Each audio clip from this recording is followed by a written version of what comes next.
হলিউডের আলো ঝলমলে দুনিয়া থেকে এবার কে পপের মঞ্চে এক নতুন চমক নিয়ে হাজির হয়েছেন Shiloh Jolie.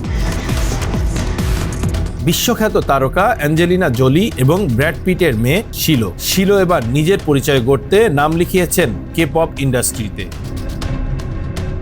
What's a girl to do এই গানের মধ্য দিয়েই শুরু হতে যাচ্ছে তার নতুন যাত্রা। গানটি নিয়ে আসছেন জনপ্রিয় কে পপ শিল্পী দায়ং। সম্প্রতি গানটির 26 সেকেন্ডের একটি টিজার প্রকাশ করেছে স্টারশিপ এন্টারটেইনমেন্ট, আর সেই ছোট্ট ঝলকেই ঝড় তুলেছেন শিলো। টিজারে তাকে দেখা গেছে একজন ড্যান্সার হিসাবে। তার মুভমেন্ট, আত্মবিশ্বাস আর স্টেজ প্রেজেন্স সবকিছুই যেন বলে দিচ্ছে তিনি শুধু একজন স্টার কিড নন, নিজেও একজন পারফর্মার। মাত্র 19 বছর বয়সেই শিলো প্রমাণ করেছেন প্রতিভা থাকলে পরিচয়ের প্রয়োজন হয় না। ছোটবেলা থেকেই নাচের প্রতি ছিল তার গভীর আগ্রহ।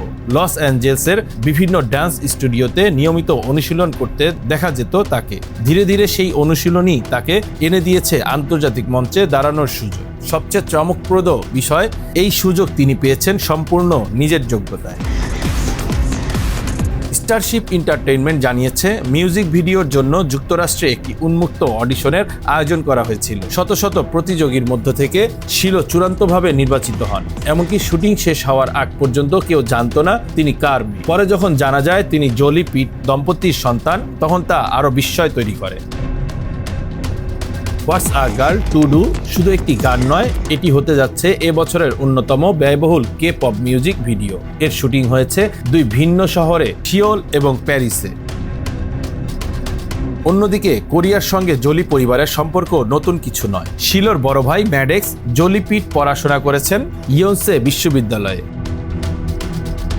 তাই বলা যায় এই সংযোগটা অনেক আগে থেকেই তৈরি হচ্ছিল, শুধু সময়ের অপেক্ষা ছিল।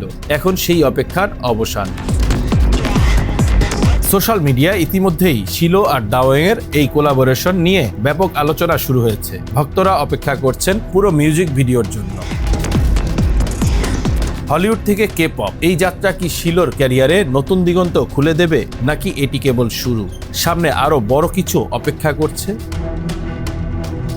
একটি বিষয় নিশ্চিত, শিলো জোলি এখন আর শুধু একজন তারকার মেয়ে নয়, তিনি নিজেই হয়ে উঠেছেন নতুন প্রজন্মের এক সম্ভাবনাময় মুখ। আর সেই গল্পের প্রথম অধ্যায় শুরু হচ্ছে কে পপের মঞ্চে। Bangla affairs news desk.